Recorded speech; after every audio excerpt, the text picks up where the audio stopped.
I considered myself very capable of being able to do any style of pro wrestling, and I would kind of mold myself towards the person that I was working. I was really heating up at chaotic wrestling, and I was causing a bunch of chaos there. Firebrand was one that stuck out. It was a very unique Super 8, especially at the time, because they hadn't really done anything like that. The crowd isn't buying what you're selling them. You have to be able to turn on a dime. It was something that was there and an opportunity that you could possibly get into. Julian was one of my students, but man, that kid could go. My feud with Julian Starr there was awesome, and that culminated in like a barbed wire match, which is something I never thought I would ever do. I'm old, but I'm still young enough to be able to kind of get out there and do one more kick-ass match at a Cold Fury. Call it how I see it, straight talk, no disguise. So the slang dripping, got the truth in my eyes. Might like gavel, every word, lay it down. Coach C in the booth, turn the game all around. Yeah, it's Coach C, he the best for business. It's Coach C, he the best for business. I'm sharp as attack when I call the play-by-play. Every dog got his day, and I make the crowd stay. It's every week we go live on a Wednesday. Dressing so sharp, that's the reason why your friends stay. The youngest in the game to do it, best for business. Coach C is the truth and everybody gonna witness. Love entertainment, you swear it's your destiny. Link with Coach C, we can talk about your legacy. It's Coach C, he the best for business. It's Coach C, he the best for business.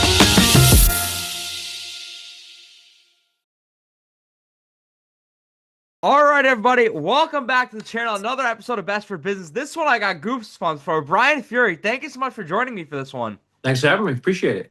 I'm excited for this one. You've come up in so many conversations, so I'm curious for you. When you talk pro wrestling, what was it originally about pro wrestling that made you want to get involved in it? To me, it was like the best of everything. It's sports, it's entertainment, it's storyline, drama, athletics. It really covers all bases, and then the live performance aspect, that's huge for me. Like, I love going to play, seeing things like that, and to do all of that kind of combined into one, really, it just covers everything. It's the best. Yeah, when you talk about it combines everything. Originally, how did you come across pro wrestling?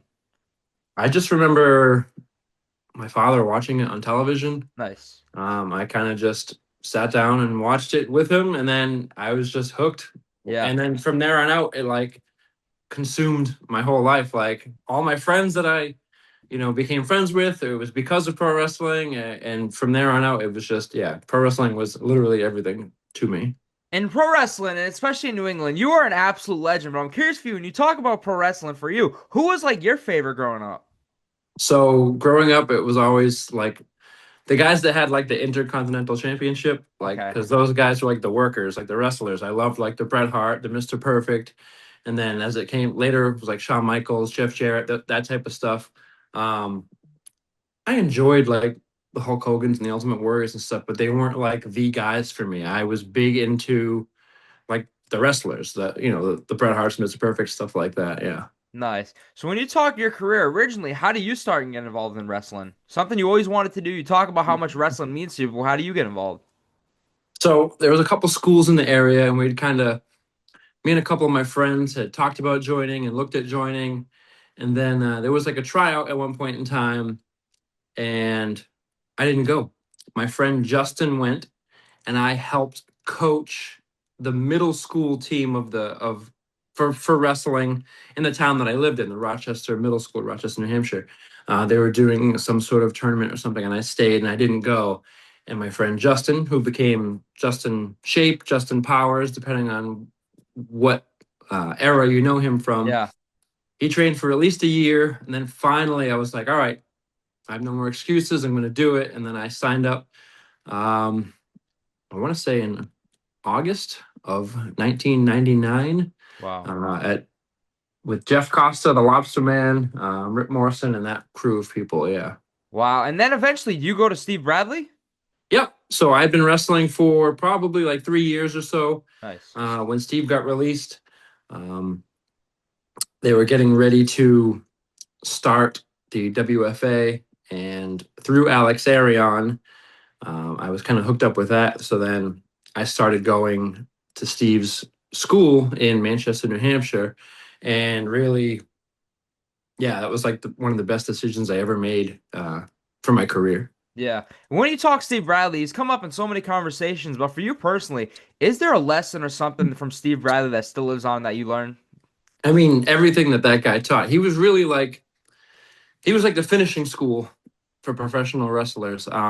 And so many people that went there had already trained previously. Hmm. You're talking like me, people like Eddie Edwards, Nikki Rox, who became Roxy Laveau in TNA, and so many other people had already trained previously. And then you go to Steve, and he was really like the finishing school, like college level type stuff. Because you figure he was just released from WWE, Hmm. training right under people like Jim Cornette, Tom Pritchard, and stuff. So he really knew what they were looking for. So he could really take us from being independent wrestlers to teaching us like WWE style, exactly what they wanted, what they were looking for. And I mean, the list just goes on and on for the amount of stuff that he taught me. And then turn taught to a lot of my students. So I couldn't narrow it down to one thing, but man, he's just a fountain of knowledge. Yeah. When we talk knowledge, Brian Fury, you have so much, but originally in your career, how does the idea come? It's short-lived, but Brian Jury starts off, right? So I was Brian Fury. Okay.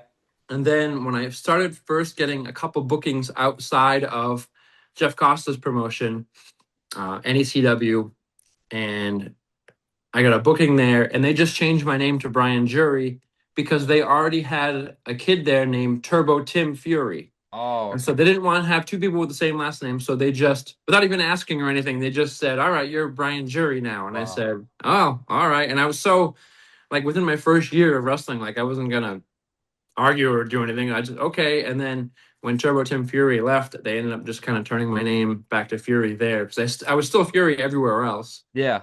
How does the idea for Fury come? My buddy Justin, again, he just kind Wow. of gave me that name.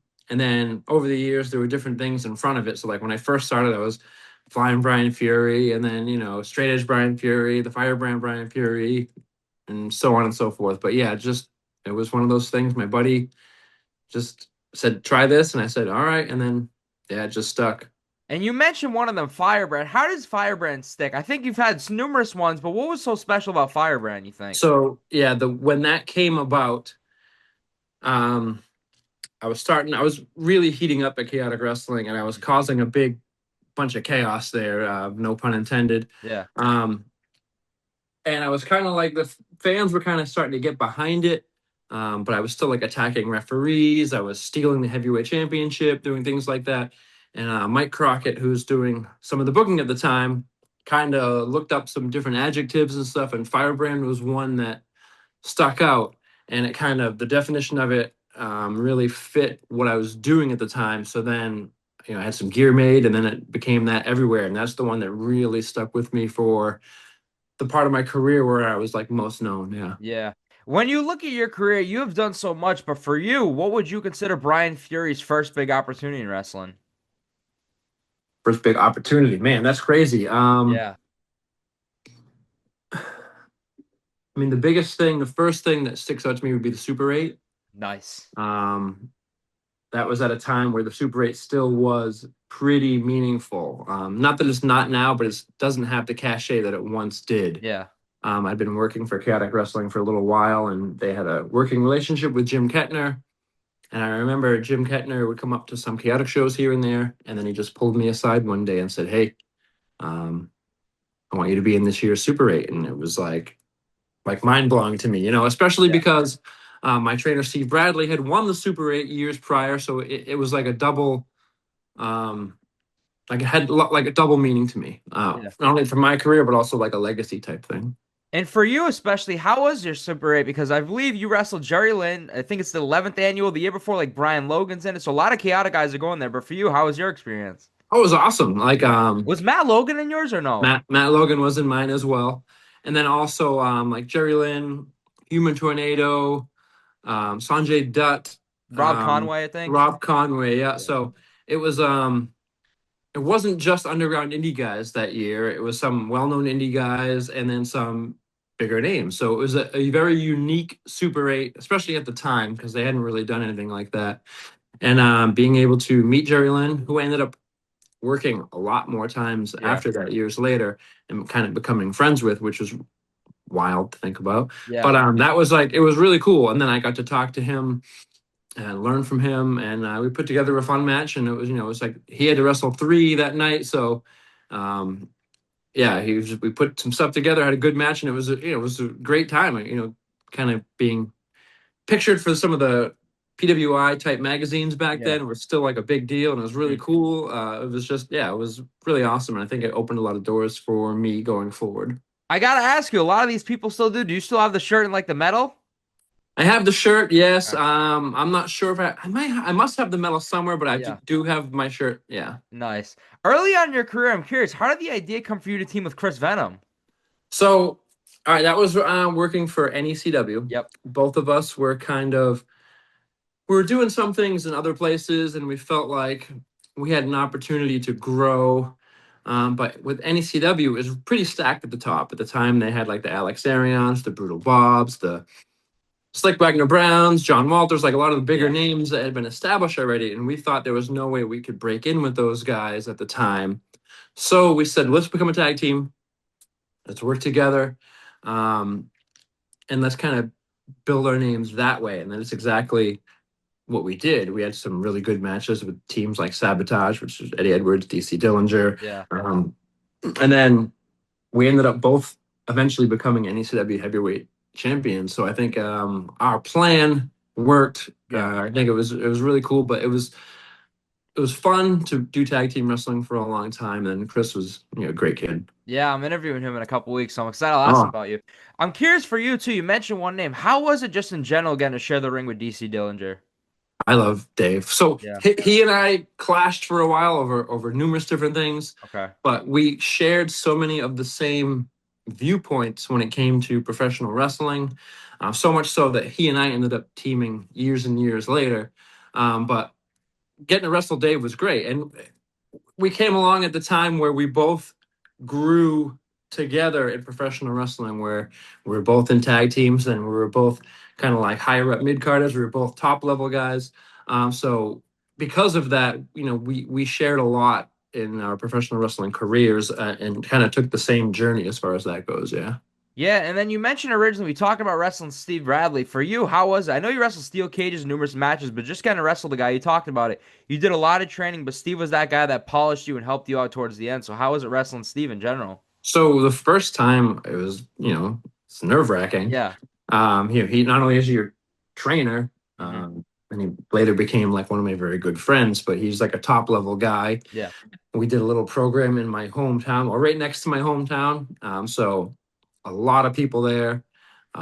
Did that steel cage match, and we came back with like a last man standing type match, and it was awesome. And then from there on out, after those first 2 times, like, the nerves kind of wear off, and it's just kind of like wrestling anybody else. We wrestled so many times Yeah. after that, and be able to have fun, relax a little more, and do a lot of business, a lot of places. But yeah, he was awesome. And then like being able to kind of hear how he would call things in the ring and how he would be in the ring, and kind of pick up things like that. Not only just from him teaching me at class, but from actually being in there with him was really cool.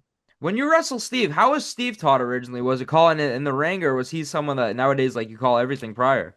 So both, Okay. um, you call some stuff ahead of time, and then you Yeah. call be able to call a lot of stuff in the ring. Yeah.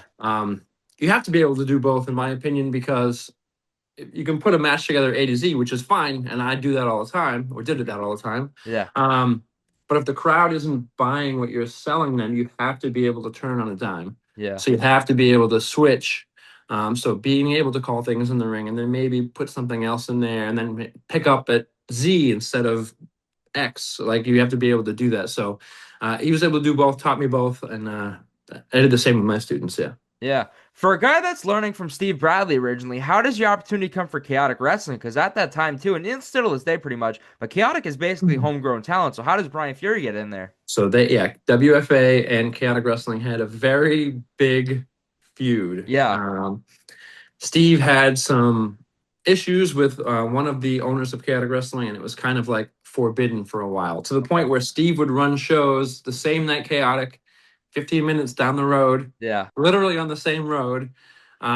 He made T-shirts that said like "Crossing Enemy Lines" tour and stuff like Wow. that, like just crazy. Yeah. Well, anyways, towards the end of WFA, before, like after things kind of fell apart and Steve wasn't really running shows that much anymore. Me and a couple other people, again, another point in my career where I wanted to take another step and kind of learn differently from different people. Mhm. I reached out to them, asked if it would be okay if I started training at the Chaotic Training Center. They were all for it. They were good. And I started training there, learning under Mike Hollow a little bit. John Walters and a couple other people were doing some training there at the time. So Yeah. it was cool. And then now I'm part of their school. I want to do a couple shows. And then I just became one of like the Chaotic Wrestling roster. Yeah. Yeah. When you talk about being part of the Chaotic Wrestling roster, how does the opportunity for the Empire come? So me and Mikaze Yeah. were a tag team for a while, and we did this big storyline, and it was like it was time for me to try to finally do some heel work. I had Okay. done a couple spot places, a couple spot shows here and there, but I Real quick, trained. was this the storyline I was interviewing Crockett about where originally I forgot one of you were supposed to turn heel, but I ended up like reversing it, so it was the other person? So yeah, we made it look like it was Mikaze the whole Okay. time. All the clues and all the things that we did made it look like Mikaze, so the crowd was even kind of like starting to like turn on him. And then the big reveal was me. I joined Sean Gorman. And the reason for that was Sean Gorman was an established heel. Mhm. And if I had just turned heel on my own, it could have worked, but it would have taken a lot longer. Mhm. Sean Gorman was kind of the guy that where if you got put with him, the fans knew right away, all right, this guy's 100% a heel. Yeah. We could immediately start booing him. So that was kind of like me taking that next step in my career, especially at Chaotic Wrestling, which had become my home at the time. Yeah. So I could learn, I could really start to do things differently, and having a manager to lean on to help me with some stuff was great. And it was like awesome next level for me. Yeah. So then it was like me, Scott Reed, Yeah. Sledge, and a couple other people were kind of in the Empire, in and out of the Empire. But yeah, that was Wow. yeah, that was a good time. And now there's been, I think it was three instances at first. The first one, how does the original opportunity for Ring of Honor to come? I think it's against Alex Payne. How does the first one come? So Ring of Honor was always kind of like the white whale, I guess you could Okay. say. Okay. Yeah. Besides WWE, obviously, Yeah. but it was something that was there and an opportunity that you could possibly Mhm. um, get into. So whenever they came locally, I would try to help out, clean things up, set Yeah. things up. Todd Fat Pants Sinclair, who would one of the bookers and head referees of Chaotic Wrestling, had gone on to Ring of Honor, and he was like helping out there a lot and doing a lot there. He's also their head referee.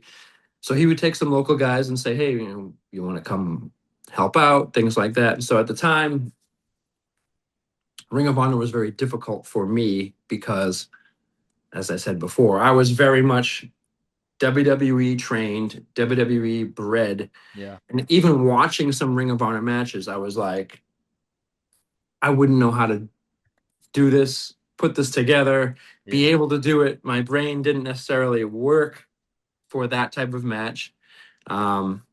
So it was hard. But so eventually did a couple dark matches. That one against Alex Payne was one. I believe that was at Boston I think so. University, if I remember correctly. Yeah. And it was just one of those things, get in front of Gabe. Actually, I think it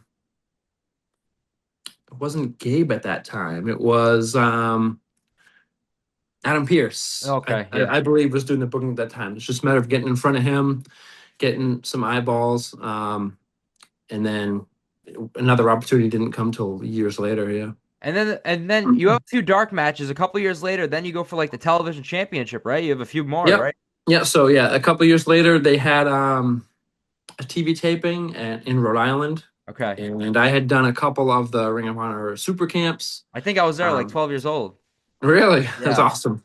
I had done a couple of the Ring of Honor super camps. I knew Kevin Kelly really well, who was one of the color guys, their Yeah. commentators, because he helped book NECW years and years prior when I was teaming with Chris Venom and Adrenaline, and he booked us to win the tag team titles. So he knew me at a younger age, and he watched me grow. He kind of helped a little bit after seeing me at that tournament, and so it was like a spot show type thing where I wrestled. It was a 4-way match. Yeah. Me, Congo, Vinny Marcellia Yeah, I forgot what the fourth was. and Todd Hansen. That's right. Yeah. Did a 4-way match, and the winner would face Matt Taven on the next week's television, which was really like 20 minutes later on the Yeah. taping for the television title. So that was great. And I honestly think it's hard to say, but because there's nothing for sure, but I honestly think I did really well.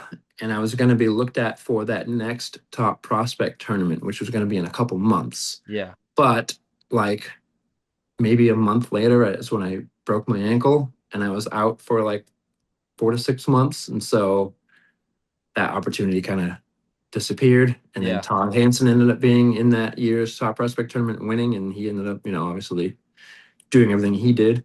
I like to say that he cursed me on the way home that night, because he said, he talked about how many injuries he's had. And he said, "You never had any injuries, Fury. What the hell?"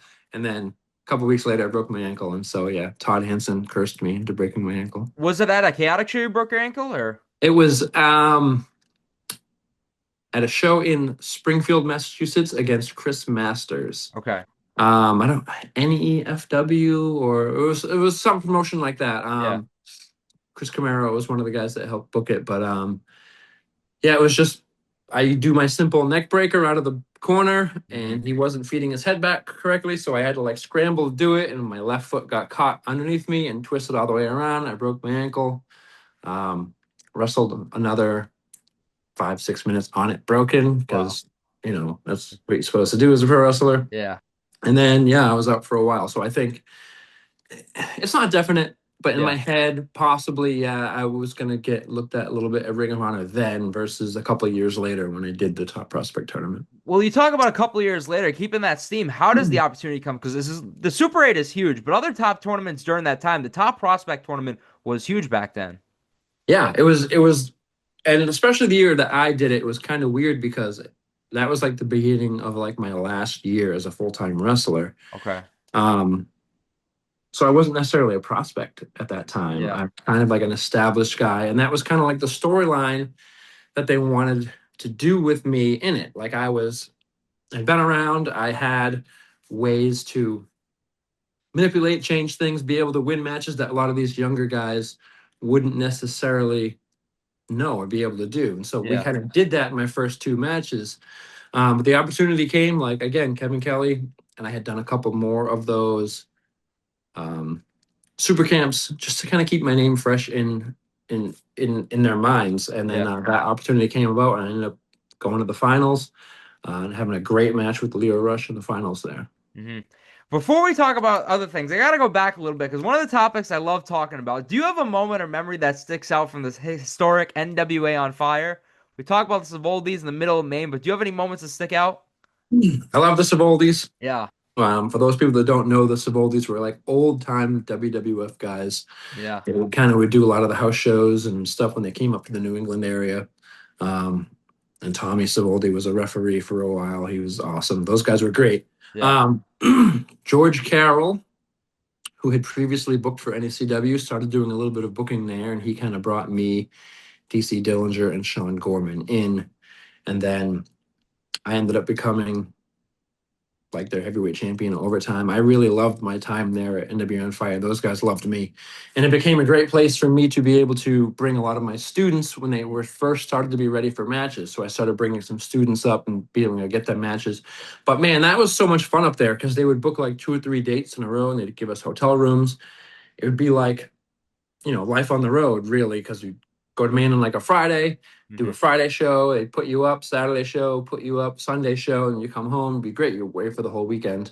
My feud with Julian Starr there was awesome. And that culminated in like a barbed wire match, which is something I never thought I would ever do. Yeah. And then it was also like there was a local like tough man MMA fighter that was just like a local guy that had a huge following for what he did. And then we ended up doing a program that kind of involved him as well.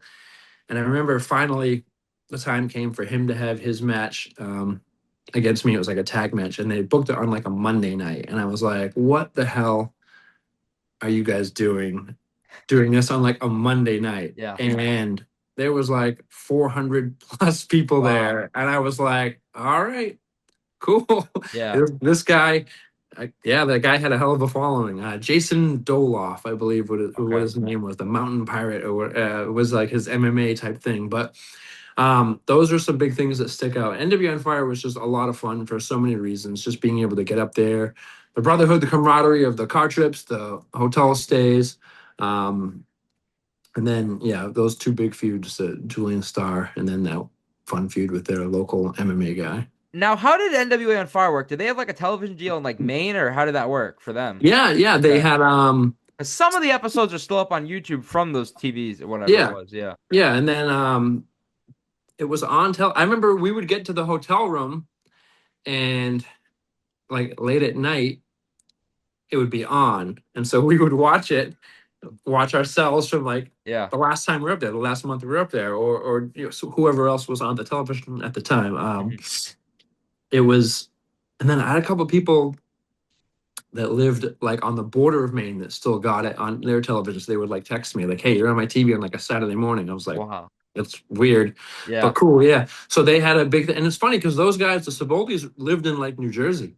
And Wow. they would book those stuff up in Maine. They would travel up there for the weekend themselves, and they put it all together. Yeah, it was. And pretty wasn't it awesome. like the middle of Maine, like New Mexico, Maine, and parts like that, or like the middle of nowhere? Yeah. Mexico, Maine was one of the like our biggest town, and it was like way out in the middle of nowhere. It was like one subway in the middle of town, and then we'd be wrestling. Like it's Wow. crazy. Yeah. When you talk companies for you, how does XWA come about? Mike Antonucci and Jose Perez did a lot of the work for them, and then I was, I'd known Jose for years. He kind of helped get me in the door, and XWA was one of those companies that booked a lot of big names, a lot of indie names, had some really big shows. So they just gave me some opportunities, and it was another one of those companies towards that time in my career where I could work some people and kind of get a little bit of independent clout, I guess you could say. It was really awesome. Those guys were great, a lot of fun. How was it wrestling the Bucks? Because I think I was there. What they weren't like really trying to do their flips and stuff, right? So no, the Bucks were great. Okay. So Julian Starr and I had this program going there. Yeah. Where they wanted us to team. Yep. But we were feuding at the time, and they were making us team. And so we were kind of putting this thing together where, so many different promotions have done it different ways where these guys are enemies, but they're teaming, blah, blah, blah. And so we kind of started like coming together as a team. And then Mike Antonucci comes in the ring, and he totally shot on us that we were going to be wrestling the Young Bucks the next month. We had no idea. Yeah. Legitimately, he came in the ring, told us, "Oh, next month you're wrestling the Young Bucks," and we were both like, "What?" Yeah. And so that time comes. They got there a little late. They had just wrestled the PWG show the night before, and they were awesome. They wanted to do whatever. They're tired and beat up, but we're professionals, and then we put together a very good match. But it wasn't like this super duper indie match, And I think they might have XWA and Mike and them might have wanted that. But in me and Julian's head, with the storyline that we were doing of us not necessarily get along, kind of just being thrown together in this match, we by no means had a bad match, but we didn't have this like next level crazy spot fest type match. We had a very good tag match, made sure the Bucks got all their spots in because they were like the names. Yeah. A couple big false finishes, and then we went home. That's not the first time I've heard that match kind of gets a bad rap, and I never understood it. It wasn't it wasn't this next level match. It was on the PWG match they probably had the night before. Yeah, but they were willing to do whatever, and and we talked to them, and we put together a good match, and they were kind of sore and beat up at the same time too. That was when they were like super hot, so I'd rather take care of them. Nice, yeah. And work with them, and they were great, and they remembered me when I went to a couple of Ring of Honor shows, and they were awesome. It was good. Yeah. When you talk about wrestling different styles, how was it for you to wrestle Zack Sabre Jr.? That was awesome. Especially because I didn't really know Zack too well at the time or his style. I had watched him the night before at Limitless. excuse me. Yeah. I'd watched him the night before Limitless wrestle Chris Hero, and I had obviously watched a couple matches prior to when they announced that I was wrestling him. And I thought it was great, because I had done a lot of technical type of stuff. I had done a lot of technical training, a lot of wrestling in that style myself, just not a ton. Yeah. I considered myself very capable of being able to do any style of pro wrestling, and I would kind of mold myself towards the person that I was working. Yeah. So being able to wrestle him, and then that match, way better than I ever thought it could have been, and I thought it was great. I loved that match for Beyond Wrestling, and I thought, I think people might have been disappointed when I was the name announced wrestling him for his first show there, but after the match, I don't think that was the case at all. I think everybody was like all for it. Yeah. When you look at your career, who do you think brought the best out of Brian Fury? I think there's different people at different times. Okay. In my WFA time, Eddie Edwards was a guy that he and I both wanted the same thing, and we had some really amazing matches together, be it like Iron Man matches or TLC matches, different things, and we meshed really, really well. And he was the guy that kind of took me to a next level there, and I think I did the same for him. Yeah. Then there'd be Mikaze. Nice. Me and Mikaze, not only as a team but as opponents, had some amazing matches. We had a couple matches down in Connecticut for DPW, but our main event at Cold Fury 11 was like really like that next level of him and I totally just going balls to the wall, and knowing that we had to be the main event of the biggest show on the Chaotic calendar that year, really took it all out on each other. And then Julian Starr. Nice. Julian was one of my students, but man, that kid could go. Yeah. He really could have done so much in his career, and him and I meshed so well. Our styles, our body types, everything really meshed so well, and we literally did it all and did so many matches together. I think some of my best matches in my career, period, were with Julian. Yeah. So I mean, if I had to narrow it down to three, that'd be the three, all from different times of my career. Yeah. Originally, when you talk about wanting to do professional wrestling, when you look at everything you did at the way beginning, what was your goal with pro wrestling? Was it to go to WWE, or what did you want to do in pro wrestling? So yeah, I mean, Yeah. being from here in the Northeast, yeah, my goal was WWE, 100%. As my career progressed, my goal was just to make a living in professional wrestling. Didn't necessarily have to be WWE. Yeah. And then, as time went on, then it was like, okay, now my goal is to get as many students signed to WWE or anywhere as possible. So things changed. But yeah, when I first started, obviously my goal was WWE. Yeah. And I think when I was at like my peak, WWE was at a weird space and time where they weren't hiring any indie wrestlers at all. You had to be 6'3". That was like one of the big jokes at Chaotic Wrestling. 6'3", 240. Wow. You had to be that. You had to have very little wrestling experience. And if you go back and watch WWE at that time, it's like that Smackdown era where there's so many people that came and went that weren't indie guys at all. And then I think it wasn't until like Daniel Bryan, CM Punk kind of broke through that they kind of switched back to, all right, let's get a lot of these indie guys in here again. And by that point in time, well, maybe I wasn't aged out, because a lot of the guys that were like with me at that point in time are, there now and doing things. But I just kind of switched my focus and be like, okay, well, I'm not necessarily going to focus as much on myself anymore. I'm going to focus more on the school and the training of the students. So I have no regrets, obviously, but yeah, my goal initially was WWE, and then just make a career in professional wrestling however I could. For you, for a guy who originally whose goal was WWE, for you just to walk down the ramp, how was it wrestling Ryback? That was awesome. Yeah. Obviously I grew up watching WWE, and when I was younger, it was like the era of the job matches, where they would be like 4 weeks of job matches, and then you'd get to the one like Saturday night's main event or the pay-per-view. Um, and that'd kind of be the only time you'd see like names. So being able to be one of those job guys, I thought was awesome. It was a lot of fun. And I had been an extra so many different times before, and it just hadn't happened. And so when that opportunity came with Ryback, it was a lot of fun. It was supposed to be, it was me and Ilya, and I saw that you just interviewed Ilya. I can't wait to listen to that one. Yeah. He wanted to do 3 people. If you remember, Ryback at that point in time kept saying, feed me 3, feed me 3. And so he tried 3 people. We were trying to do 3 people up on his back for the finish. And he could hold us there, but he couldn't get us there. Okay. And so then he had 3 people kind of picked out.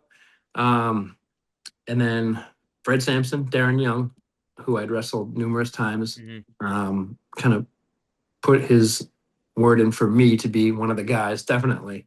Nice. Like, he's like, Drew, do you want to do it? I was like, yeah, hell yeah. And then so it was me and then Ilya.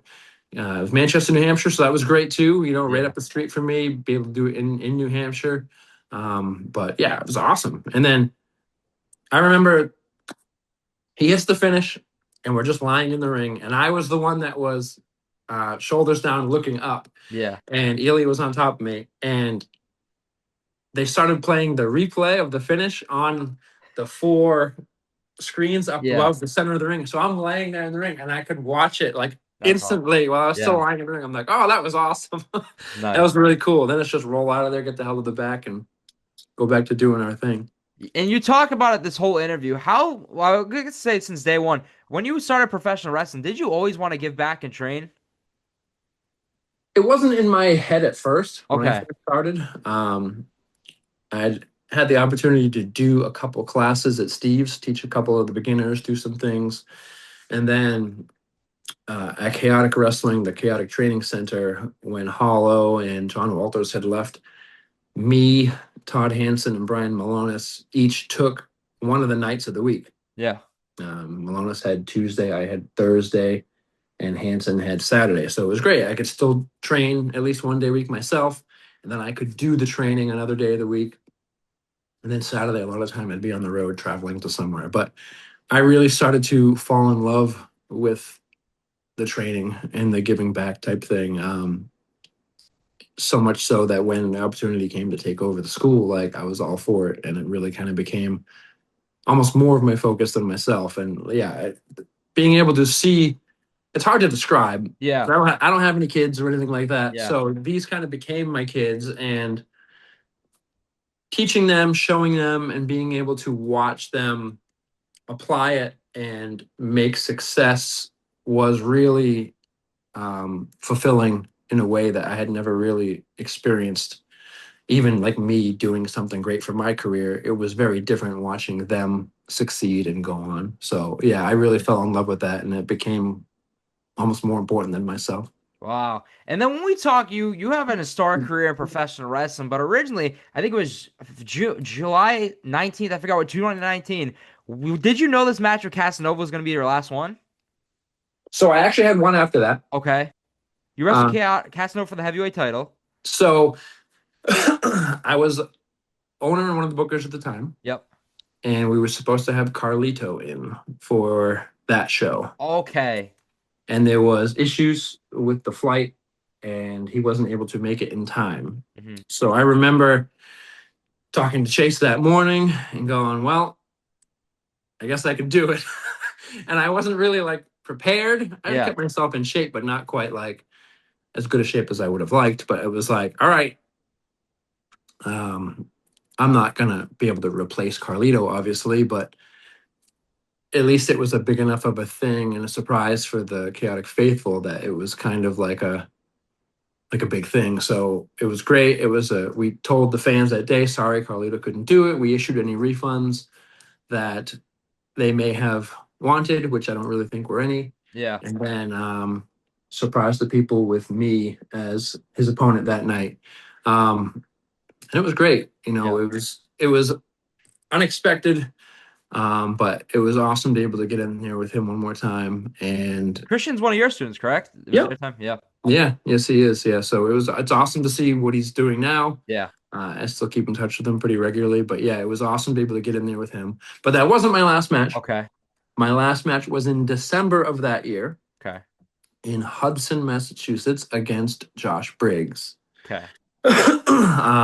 So when I retired in 2016 full time. Retired. Yeah. Okay. Yeah. You know, pro wrestling retired. Yeah. 2 years later, I did one match against JT Dunn. Mm-hmm. Then we built to an angle at that year's Cold Fury 4 months later against Anthony Green. Then this unscheduled match with Christian that we just spoke about. And then we built like from that point on to one match with Josh Briggs, December 2019. So in the 3 years that I was still around, that I retired, Yeah. I did 4 matches total, but they're all in the course of that 1 year. That match against Josh Briggs was great. I was in Hudson, Massachusetts. So that, for all effects and purposes, was like my last match. But yeah, it was great. It was cool, especially now to see where both of them are now. Yeah. In AG too, like to see where all 3 of them went and are doing now. Like for those 3 to be like some of my last matches, like yeah, it's awesome. Was that idea in the vault for a long time for that to be your last match with Briggs? So again, when the pandemic happened, everything kind of like went crazy. Yeah. I had some ideas to do a couple other matches and maybe even outside of chaotic wrestling. Mm-hmm. I had done one appearance at a Limitless show, and I had talked about coming back there for a match or 2. I was never going to be full-time again, but after 3 years off and then a couple other matches, and obviously I was still getting in the ring pretty regularly at the school. The itch was still there. I still kind of wanted to do some matches here and there, but I never wanted to like pursue pro wrestling for me anymore. It was more still train my students, but man, it's hard to, as you've seen over the years, the amount of people that have retired but not retired. I can attest to it being like, yeah, that's just tough to really stay away, especially when I'm still like very involved in the business. But yeah, so the idea was maybe some matches here and there, but it was never going to be like a full-time type thing again. In the pandemic, it was just a weird time. So for you, was that when you decided that you were going to step away from pro wrestling in general with the school and everything? So the school's bills just kept piling up. Okay. And with no money coming in, there was nothing that I could do to keep it open. Yeah. I had talked to Chase, and it was like, yeah, it's probably best if, I can't keep it open. I was just going to kind of close it and sell stuff. And he was like, stepped in, took it over. And then, yeah, that was that. And then I got out of chaotic wrestling as well. And then it was just been pretty much gone ever since, 5 years or so. Yeah, it's crazy. Well, it's 2026 now. So coming up on 6 years, in March, where I was really like just gone from professional wrestling. When we talk chaotic wrestling, for you to hear 25 years of chaotic wrestling, for you, what does that mean for you? It means I'm old. Yeah. No, it's awesome. And that's, you don't hear that for a lot of wrestling promotions. And then the ones that do claim it, they're not doing it like at the level or the consistency that a chaotic wrestling did. And we're talking 2-3 shows a month, a lot of times for years and years and years and years, not like one show, 2 months off, another show. Yeah. They're running consistently. And I was a big part of that as a member of the roster, as an owner, and to see what Chase has kind of done now with it, the production is on the next level from anything you really ever see on the independents. It's awesome. It means a lot. Yeah. And to be invited to that 25th anniversary. How did the idea come about? Was it hard to pull you out? Because it was even crazier when you look at commentary. Julian and Pat, 2 of your students too. It was an insane night. So he had talked about it and brought it up, and I was like, yeah, it'd be kind of neat. It'd be cool. And then he just kind of left it alone. And then like months later, he's like, hey, so that show's coming up. And I was like, yeah, all right, I'll go. It'd be fun. Mm-hmm. And in my head, I'm kind of thinking, you watch like Raw or Saturday Night's Main Event. They go, oh, look who it is. And they show like people in the second row. Yeah. And they go, hey, hi. I almost thought it'd be something like that. Okay. And then he comes up with the idea of doing a couple different run-ins in that main event and kind of make it a big deal. Because if you remember correctly, it wasn't announced until like less than a week ahead of time that Todd, Ivar Yeah. was going to be on that show, and I talked to Chase, and he was like, "Yeah, it was a nightmare with this, that, and the other thing to be able to finally get it officially announced." So he couldn't announce it until very late in the process. So once that was announced, and then he pitched the idea to kind of do a run-in at the end, and then the other people that were involved, like Malonis and Brian Logan, and Chase himself, and for me to be kind of like the last guy to come out as like probably like, I guess technically because I'm the last guy, like the biggest surprise. Yeah. Like it was awesome. Very nerve-wracking because I haven't been in a ring in like 5 years, Okay. and then after being away for 5 years, you wonder. Oh, you're a legend. No, yeah. You just wonder, like, all right, how many of these people were here when I was still here? How many of these people that were here are even going to like remember or care? But a lot of that went away very quickly, and it was a really awesome, special moment for me to be able to kind of do that, and it was awesome. Yeah, I gotta ask you. So this is gonna air afterwards, but Chaotic Wrestling has a show coming up, and I seen Brian Fury announce. I know, is Josh Briggs gonna be that final ever match Brian Fury has, or what's the deal? So if this is airing after that Chaotic Yeah. Wrestling show, I will announce that I'm going to have a match at this year's Cold Fury. Nice. And this one, for all intents and purposes, will be it. That's what we said years ago, and you're still doing. I mean, I'm getting old, Okay. and I got to get it out. I got to get it out of my system, and I got to get out of my system when I still think that I can do it at a level that is acceptable for me to be able to do it at. Yeah. I don't want to be one of these guys that still wants to do it and does it, but is like a big shell of their former self, if that makes any sense. I'm old, but I'm still young enough to be able to kind of get out there and do one more kick-ass match at a Cold Fury. And so, that's the plan right now. It'll be kind of announced at this coming show, and then over the next couple shows, we'll figure out who I'll be wrestling, and then we'll go from there. Nice. Well, Brian Fury, I can't thank you enough. This is one I legit had goosebumps. I was so excited to make this happen. However, every interview I've done has ended the same. Now, the day you decide it's all done in wrestling, whether it's this Cold Fury or when you have more matches after that, the day you decide it's all done, what do you want Brian Fury's legacy in pro wrestling to be? My students. I want my students to carry on my legacy more than anything else. I mean, my legacy is what it is. I had a great time. I had some good matches. I did some fun things. But being able to teach that next generation and have them carry on what I taught them, being what I was taught, means more to me than anything, whether it be Mercedes Monet, Carmelo Hayes, Dijak. There's so many others at that bigger levels, to the Anthony Greens, to the now Elia, is one of my students. He's running a school, and him being able to teach stuff that I taught him, like it's awesome to think that I have, like, for lack of a better term, I have like grandbabies out there in the wrestling world, whether they even know it or not. Like it's really cool just to be able to give back to that next level of people coming up now. Yeah. I can't thank you enough for doing this. I remember when I announced Julian, I think it was one of your friends. He hit me up on Instagram saying like, "Hey, would you do one?" I was like, "I don't know if he would." And then immediately he's like, "Oh yeah, Fury would." So the fact you made this happen, truly, thank you so much. Yeah, my buddy James, he was actually my best man at my wedding. Nice. I've known him since high school. He was like, he just hit me up one day. I had seen a lot of your stuff, and I had listened to a couple at that time.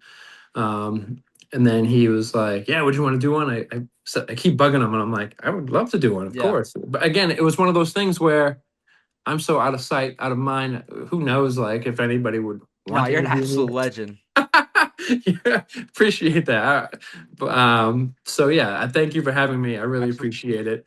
It's been a lot of fun, and congratulations to you and everything that you've been doing with this. And then I know what you got going on later today. Good luck with everything. Thank you. Yeah.